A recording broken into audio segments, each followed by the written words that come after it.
मेरे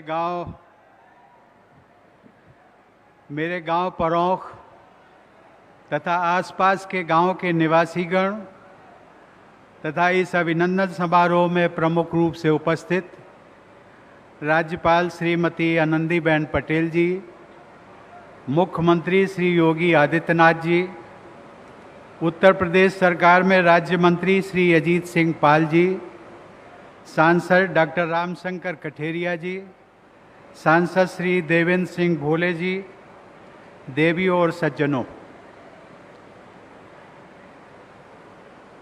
आज मेरे आने से आपको जितनी खुशी है उससे ज़्यादा आपसे ज़्यादा मुझे खुशी है।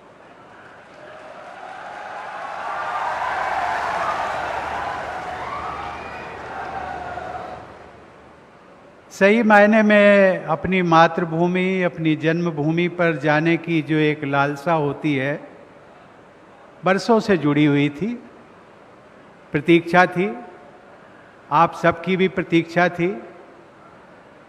और इसीलिए आज मैं जब हेलीकॉप्टर से नीचे उतरा तो सबसे पहले मैंने इस मातृभूमि को वंदना करते हुए उनका चरण स्पर्श किया और ये प्रार्थना की कि ये जितने विलंब से मुझे इस बार आना हुआ, आगे इतना विलंब ना हो, जल्दी से जल्दी आने का मौका मिले।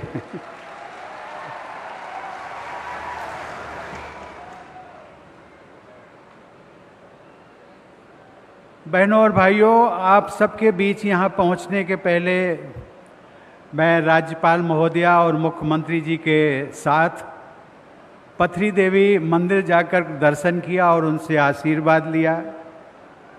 मुझे बाबा साहब डॉक्टर भीमराव अंबेडकर के स्मारक पर पुष्पांजलि अर्पित करने का भी सौभाग्य मिला।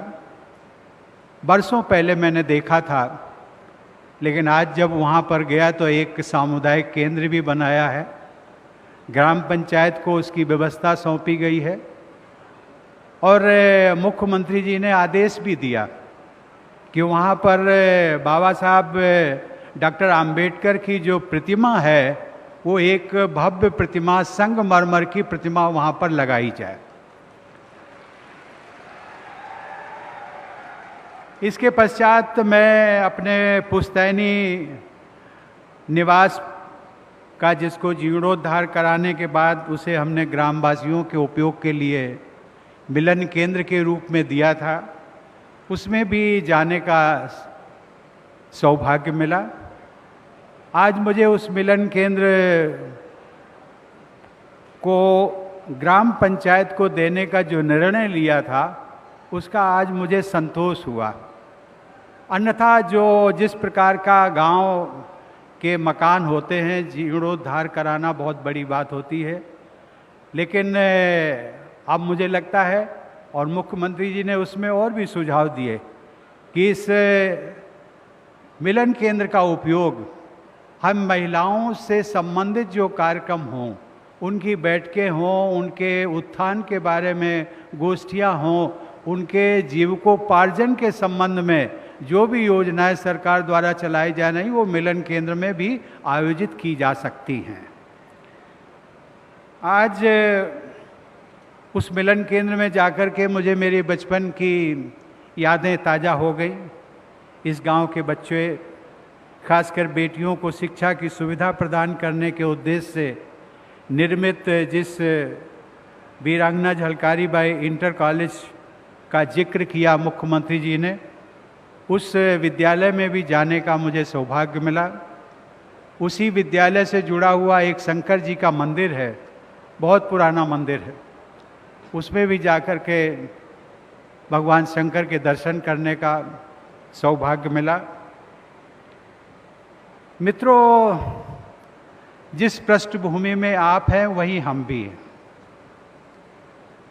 आज देश के आप नागरिक हैं, मैं भी आपका जैसा नागरिक हूं। अंतर केवल इतना है, संविधान में राष्ट्रपति को देश का प्रथम नागरिक कहा जाता है, लेकिन पृष्ठभूमि आपकी और हमारी बराबर है।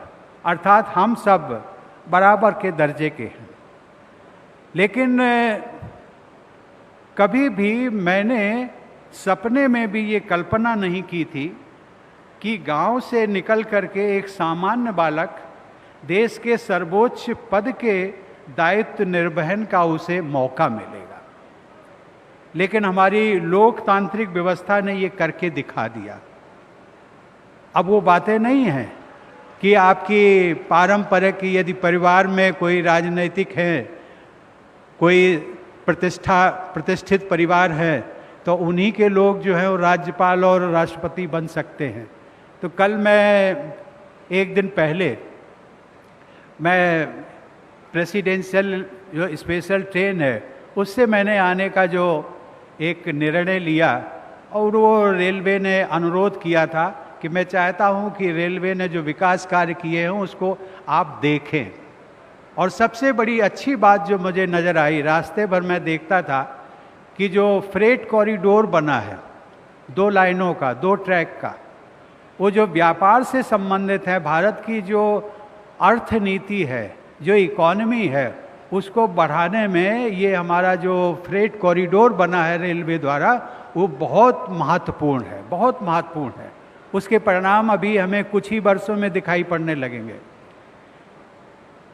लेकिन मैंने वहाँ पर कहा था, मैंने शायद रूरा में कहा था, मैंने कहा था कि अभी मुख्यमंत्री जी ने भी कहा कि ये हम सबका, उत्तर प्रदेश वालों का सौभाग्य है कि उत्तर प्रदेश से प्रथम राष्ट्रपति के रूप में रामनाथ कोविंद वहाँ पहुँचे। लेकिन मैं उससे आगे की बात करता हूँ। मैं ये कहता हूँ कि उत्तर प्रदेश ने देश के प्रधानमंत्री के रूप में तो लगभग 9 प्रधानमंत्री दिए, राष्ट्रपति के रूप में केवल अभी एक ही राष्ट्रपति हुआ है। आप सबके लिए, उत्तर प्रदेश वाले लोगों के लिए भी रास्ता खुल गया है। आगे आपका कृतित्व, उत्तर प्रदेश के लोगों का कृतित्व और आचरण, ये आपको उस संवैधानिक पद का जो सर्वोच्च आसन होता है वहां तक पहुंचाने में आपको मदद कर सकता है। आज इस अवसर पर मैं देश के स्वतंत्रता सेनानियों व संविधान निर्माताओं के अमूल्य बलिदान व योगदान के लिए मैं उन्हें नमन करता हूं। सचमुच मैं आज जहां तक पहुंचा हूं उसका श्रेय इस गांव की मिट्टी और इस क्षेत्र तथा आप सब लोगों के स्नेह व आशीर्वाद को जाता है। भारतीय संस्कृति में मातृदेवो भव, पितृदेवो भव, आचार्य देवो भव की शिक्षा दी जाती है। हमारे घर में भी यही सीख दी जाती थी। माता पिता और गुरु तथा बड़ों का सम्मान करना हमारी ग्रामीण संस्कृति में अधिक स्पष्ट रूप से दिखाई देता है। गांव में सबसे, आज आप सब लोग जानते हैं कि मेरे माता और पिता जीवित नहीं हैं, स्वर्गवासी हो चुके हैं, लेकिन परिवार के लोग उस परंपरा को निभा रहे हैं। आज गांव के जो सबसे बुजुर्ग पुरुष थे उनको पिता का दर्जा दिया गया, सबसे जो वृद्ध महिला थी उसको माता का दर्जा दिया गया। और ये जो दर्जे दिए जाते हैं वो किसी जाति, वर्ग या संप्रदाय, उससे कुछ लेना देना नहीं है। आज मुझे ये देखकर खुशी हुई कि बड़ों का सम्मान करने की हमारे परिवार की ये परंपरा अब भी जारी है। मेरी ये यात्रा पहले होने वाली थी, मुख्यमंत्री जी ने थोड़ा संकेत दिया, लेकिन मैं उसका और विस्तार से थोड़ा बताना चाहूँगा कि राष्ट्रपति का कार्यभार संभालने के तुरंत बाद अन्य संवैधानिक क्रियाकलापों को संपन्न करने के साथ साथ सभी राज्यों और केंद्र शासित प्रदेशों में जाकर वहाँ के लोगों और सरकारों से मिलने और उनके मुद्दों को समझने का दायित्व निभाने में समय लगा। सन 2019 में यहाँ आने का कार्यक्रम तय हो चुका था, लेकिन लोकसभा चुनाव और उसके बाद मंत्रिमंडल के गठन से जुड़ी संवैधानिक जिम्मेदारियों के कारण व्यस्तता बढ़ी और दिल्ली में बने रहना अनिवार्य हो गया। सन 2020 के दौरान कोरोना की महामारी के कारण यहाँ आना संभव नहीं हुआ। अंततः आज इस महामारी की चुनौतियों पर कुछ अंकुश लगने की स्थिति में आप सबके बीच आना संभव हो पाया है। लेकिन कभी कभी लोग कहते हैं कि आप 3 और 4 साल तक अपने गांव नहीं आएंगे, ये कैसे? लेकिन इसके लिए मैं एक ही बात कहता हूं कि इस बीच में मोबाइल, वीडियो जैसे जो संचार माध्यम, जो नई तकनीक हमें मिली है, उन सुविधाओं की सहायता से गांव के लोगों से निरंतर मेरा संपर्क बना रहा और जिसका मुझे आज संतोष है। मैं मित्रों ये भी कहना चाहूँगा कि मैं कहीं भी रहूँ, मेरे गांव की मिट्टी की खुशबू और मेरे गांव के निवासियों की यादें सदैव मेरे हृदय में विद्यमान रहती हैं। मेरे लिए परौंख केवल एक गांव नहीं है, ये मेरी मातृभूमि है, जहाँ से मुझे आगे बढ़कर देश सेवा की सदैव प्रेरणा मिलती रही। मातृभूमि की इसी प्रेरणा ने मुझे हाई कोर्ट से सुप्रीम कोर्ट, सुप्रीम कोर्ट से राज्यसभा, राज्यसभा से राजभवन व राजभवन से राष्ट्रपति भवन तक पहुंचा दिया। मैं जब देश में होता हूं तो मेरी जन्मभूमि यानी मेरा गांव मेरे हृदय में होता है, और जब मैं सरकारी दौरे पर विदेश में जाता हूं तो मेरा देश भारत मेरी मातृभूमि के रूप में मेरे मन में सदैव बना रहता है।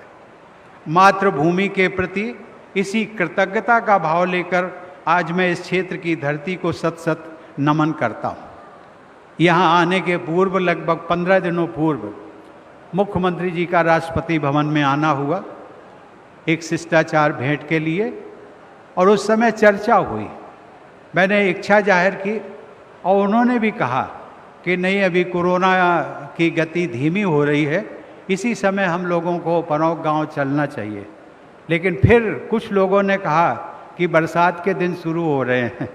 मुख्यमंत्री जी ने कहा कि बरसात होगी तो होती रहे, काम नहीं रुकेंगे, हम चलेंगे।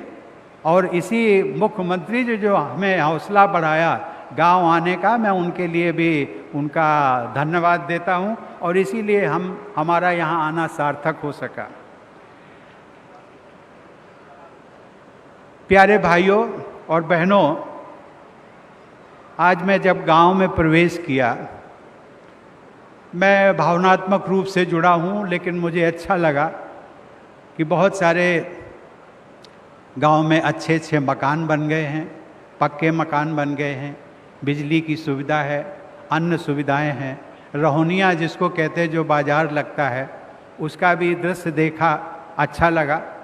और पूरे गांव का मैंने भ्रमण कर लिया, और गांव वालों को, जो हमारे भाई बहन, बेटियां, बच्चे, उनका जो मैंने अगाध प्रेम देखा पुष्प वर्षा के माध्यम से। मुख्यमंत्री जी कह रहे थे कि ये शायद पहला मौका है जहां मैंने देखा है कि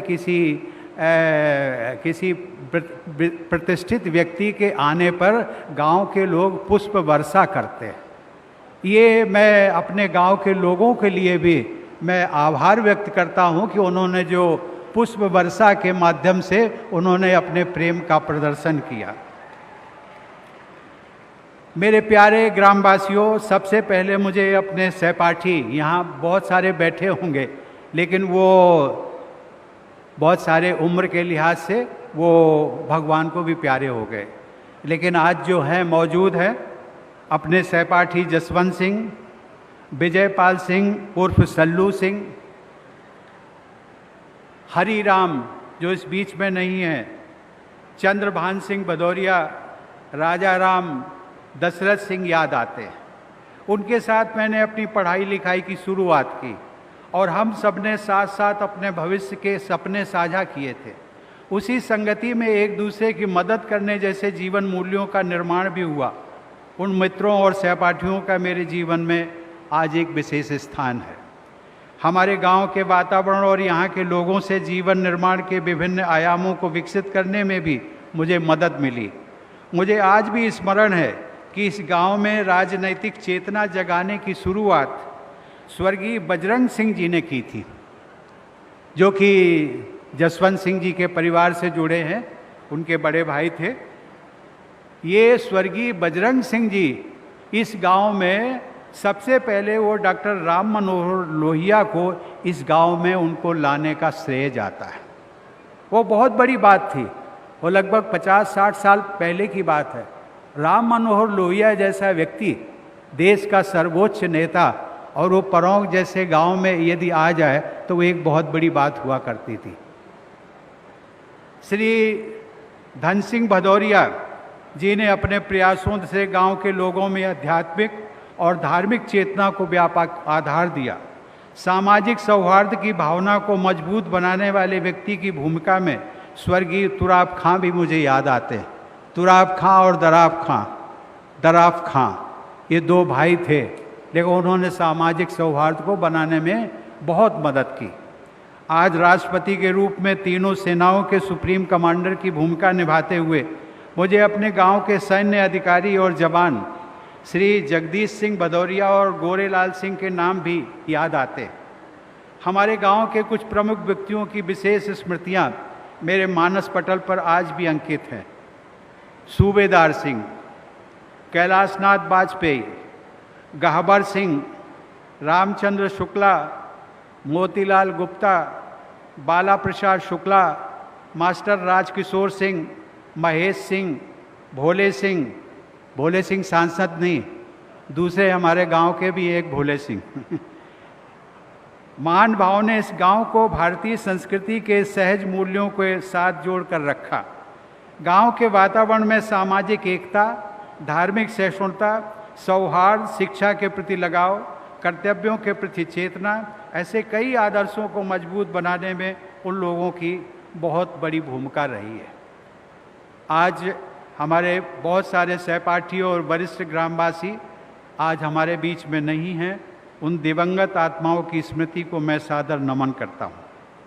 कुल मिलाकर शिक्षा के प्रति जागरूकता बढ़ाने, सामाजिक न्याय पर आधारित राजनैतिक चेतना को जन्म देने, चरित्र व जीवन के निर्माण में उपयोगी संस्कारों को बनाए रखने तथा आपसी भाईचारे पर जोर देने के गांव के वातावरण का समग्र प्रभाव मेरी सोच पर भी पड़ा है।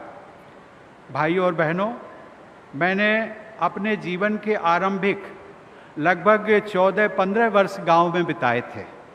उसके बाद कानपुर और फिर दिल्ली में रहा, लेकिन अपने गांव से मेरा लगाव कभी कम नहीं हुआ और यहाँ आने जाने का सिलसिला बना रहा। इतने गहरे और लंबे जुड़ाव के कारण यहाँ की स्मृतियाँ प्रायः जीवंत हो उठती हैं।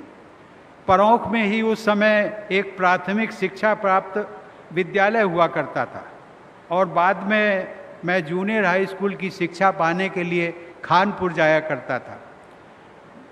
प्राइमरी पाठशाला के तत्कालीन प्रधानाध्यापक, जिनको मैं जरूर आज याद करना चाहता हूँ, वो नुनारी निवासी थे शंभू दयाल त्रिपाठी जी। उनकी प्रेरणा आज भी मेरी स्मृतियों में जुड़ी हुई हैं। उन्होंने ही मुझे बड़ों का सम्मान और एक बहुत बड़ी उन्होंने सीख दी थी, रोज प्रातः माता पिता के पैर छूकर आशीर्वाद लेने की सीख भी उन्होंने ही मुझे दी थी। नुनारी का ही एक शाही परिवार था। पहले वो लाल जी थे, फिर बाद में बना जी। उनके नाम का भी मैं उल्लेख करना चाहूँगा। नुनारी के शाही परिवार के प्रमुख बना जी के जो उत्प्रेरक जो प्रसंग और बातों को मैं आज भी याद करता हूँ।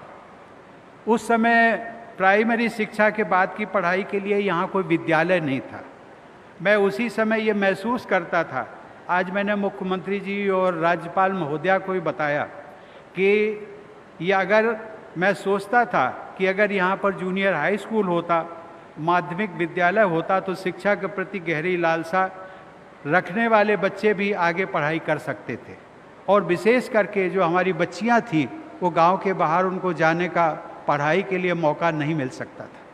मैं सोचा करता था यदि मैं कभी किसी योग्य बन पाया तो यहाँ एक विद्यालय की स्थापना कराऊंगा, जिससे यहाँ के बच्चों को, खासकर बेटियों की शिक्षा के अवसर प्राप्त हो। हमारी पीढ़ी में बेटियों को पढ़ने के लिए गांव से बाहर भेजना लगभग नामुमकिन था। इसीलिए मेरे अंदर गांव में शिक्षा की सुविधा उपलब्ध कराने के लिए एक ललक थी। इसी सोच के परिणाम स्वरूप आज वीरांगना झलकारी बाई इंटर कॉलेज में पठन पाठन की सुविधा यहाँ के बच्चों को मिल रही है। हाल ही में राज्य सरकार द्वारा इस विद्यालय का प्रांतीकरण कर दिया गया है। इसके लिए मैं सभी ग्रामवासियों की ओर से मुख्यमंत्री जी को विशेष धन्यवाद देता हूँ। बहनों और भाइयों, एक हम सब लोग जानते हैं, एक अदृश्य वायरस जिसका नाम कोरोना है। ये महामारी ने मानव समाज को झकझोर दिया है। लगभग 100 वर्षों के बाद पूरे विश्व को चपेट में लेने वाली ये एक ऐसी महामारी है जिसके दुष्परिणाम आज हम सब लोग भुगत रहे हैं। बहुत से लोगों ने अपने प्रियजनों को खोया है। इस महामारी को निर्मूल करने के लिए अभी भी अधिक से अधिक सावधानी बरतने की आवश्यकता है। देश की सबसे बड़ी आबादी वाले राज्य उत्तर प्रदेश में महामारी से जुड़ी जांच, चिकित्सा, रोकथाम, जरूरतमंदों की सहायता और टीकाकरण के लिए सरकार द्वारा व्यापक और प्रभावी कदम उठाए गए। इसके लिए राज्यपाल श्रीमती आनंदीबेन पटेल और मुख्यमंत्री श्री योगी आदित्यनाथ जी प्रशंसा के हकदार हैं। कोरोना महामारी ने स्वास्थ्य व चिकित्सा के प्रति जागरूकता को बढ़ाया है। सार्वजनिक और व्यक्तिगत स्वच्छता पर और अधिक जोर देने की आवश्यकता है। कोरोना के संदर्भ में फिटनेस पर ध्यान देने और प्रतिरोधक क्षमता को बढ़ाने पर भी विशेष बल दिया जा रहा है। आज हम सबको खुशी है कि पूरे देश और प्रदेश में भी टीकाकरण का अभियान चल रहा है। वैक्सीनेशन भी कोरोना महामारी से बचाव के लिए कवच की तरह है। इसलिए मेरा सुझाव है कि आप सभी स्वयं तो टीका लगवाएं ही, दूसरों को भी वैक्सीनेशन के लिए प्रेरित करें। और मैंने जिला अधिकारी महोदय को भी कहा है कि आप प्रयास करिए कि इस पूरे कानपुर देहात जिले के जो प्रमुख गांव हैं, तहसील स्तर से निचले स्तर पर जाकर के वो वैक्सीनेशन कैंप्स लगवाएं। मैं एक बार फिर शिक्षा के महत्व पर जोर देना चाहूँगा। शिक्षा हमारी भावी पीढ़ी के लिए विकास के नए अवसर प्रदान करती है। मूल्यपरक और संस्कार युक्त शिक्षा का अधिक से अधिक प्रचार प्रसार होने से हमारा समाज संकीर्णताओं से बाहर निकल पाएगा, पारस्परिक सौहार्द को बल मिलेगा और सबकी ऊर्जा विकास के कार्यों में लगेगी। मेरे प्यारे ग्रामवासियों, कुछ महीनों पहले जब मैं अपनी चिकित्सा के लिए अस्पताल में था तो देश विदेश से मुझे स्नेह और शुभकामनाओं से भरे संदेश मिलते रहे। मेरे गांव और इस क्षेत्र के लोगों ने जिस आत्मीयता के साथ मेरे स्वास्थ्य के लिए बहुत सारे अनुष्ठान आयोजित किए, मंगल कामनाएं की, उसके लिए मैं आप सबके प्रति आभार व्यक्त करता हूं। आज यहाँ आसपास के गांव के नवनिर्वाचित ग्राम प्रधान भी उपस्थित हैं। इन सभी ग्राम प्रधानों को अपना कार्यकाल सफलतापूर्वक पूरा करने के लिए मैं अपनी शुभकामनाएं देता हूं। अपने गांव में आकर मुझे हमेशा एक विशेष आनंद का अनुभव होता है। गांव की हवा, पानी और मिट्टी में एक संजीवनी शक्ति होती है। आप सबके स्नेह से मुझे विशेष बल मिलता है। जन्मभूमि से जुड़े ऐसे ही आनंद गौरव को व्यक्त करने के लिए संस्कृत काव्य में कहा गया है कि जननी जन्मभूमस्य स्वर्गादपि गरीयसी, अर्थात जन्म देने वाली माता और जन्मभूमि का गौरव स्वर्ग से भी बढ़कर होता है। अपनी जन्मस्थली की आज इस यात्रा ने मुझ में एक नई स्फूर्ति का संचार किया है। जब कभी मैं विदेशों में होता हूँ तब भी भारत माता का गौरव सदैव मेरे हृदय में विद्यमान रहता है। इसी तरह समाज और देश के लिए सेवा भाव के साथ राष्ट्रपति भवन में जब काम करते हुए अपना समय व्यतीत करता हूँ तो अपने गांव की याद मुझे बार बार आती है। आप सबका आत्मीयता भरा अभिनंदन और स्नेह मुझे हमेशा याद रहेगा। लेकिन मैं एक बार फिर चाहूँगा, आप सबसे अनुरोध करूँगा, राष्ट्रपति भवन केवल राष्ट्रपति का नहीं, केवल मेरा नहीं है, वो एक देश की विरासत है। देश के हर देशवासी का उसमें अधिकार है उसको देखने की। उस विरासत को आप सब देखें। कभी जब भी आने का मौका मिला दिल्ली आने का, राष्ट्रपति भवन देखने की व्यवस्था आप सबके लिए, उसका मैं विशेष रूप से ध्यान रखूँगा कि आप सब लोग राष्ट्रपति भवन को आकर के देखें। मैं आप सबको धन्यवाद देता हूं और आप सबके अच्छे स्वास्थ्य तथा मंगलमय भविष्य की कामना करता हूं। और मेरा पूरा प्रयास रहेगा कि मैं अगले आगामी 1 वर्ष के दौरान मुख्यमंत्री जी से संपर्क में रहूँगा। 1 वर्ष के दौरान मैं फिर इस क्षेत्र में परौंक अथवा आसपास के किसी क्षेत्र में मुझे आने का मौका मिले तो मैं आप सबसे जो आज की तरह जो रूबरू हो पाया हूँ वो मुझे सौभाग्य पुनः मिलेगा। आप सब लोगों को कष्ट हुआ होगा, मैं समझ सकता हूँ, कष्ट तो सबको होता है, लेकिन आपको जो मेरे से मिलने की, मेरे को देखने की जो ललक थी, उससे उस ललक से मुझे अपने लोगों को, आप लोगों के देखने की ललक थी। आज जब मैं गांव में घूम रहा था तो मेरी माताएं, बहनें, बच्चियों, उनके चेहरे पर मैंने जो खुशी देखी तो मुझे लगा कि शायद आज मेरा यहाँ आना सार्थक हो गया है। मैं पुनः आप सब लोगों के लिए बहुत बहुत धन्यवाद देता हूँ। धन्यवाद, नमस्कार, जय हिंद। बहुत बहुत धन्यवाद माननीय राष्ट्रपति जी, आपके हृदय स्पर्शी उद्बोधन के लिए और हमें अपनी स्मृतियों के साथ साझा करने के लिए।